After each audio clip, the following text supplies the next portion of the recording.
Ibigin by Ariel Rivera. Ano palang gagamitin nilang mic? Mic number 2. Palakpakan niyo naman po, Albert Hicran. Big bad. Big Band. Big bad. Big Band pala. Dito lang sa second. Ito ka po yan. Paalala ko pala sa ating mga contenders, you're not allowed to step in this final stage kasi para lang po talaga sa amin to. Hanggang dito lang po kayo sa first and second and this is the final, ha? O kaya to tinawag na final kapag licensed ka na at professional singer ka na at may lisensya ka rito, go dito ka, ha? Kamusta ka naman, Albert? Okay lang po. Mukha mo, sa bagay mukha mo. Mukha siyang relax. Oo, yung forma mo mukha kang aakyat ng ligaw eh.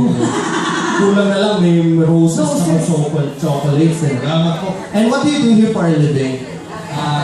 Ako po yung teacher sa Philippine School. Filipino school. Wow. And what do you, anong mga tinito mga toddlers?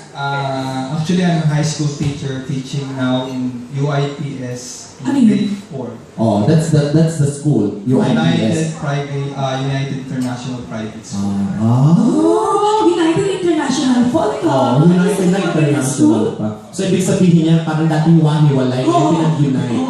Oh, yun yun, di ba? Like Emirates, itong United Arab Emirates, dating separate sila, ngayon pinag-unite. So anyway, are you ready now? Ang ganda ng song niya, Minsan Lang Kitang Iibigin. Whose version? Ariel or Regine? Ariel Rivera. Okay, palakpakan niyo. Judges, are you ready? Irene and Sol.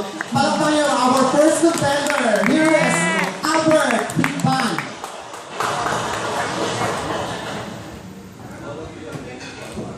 Magandang gabi po ulit sa inyo lahat. Ay, bakit pa lang po, walang panawagan.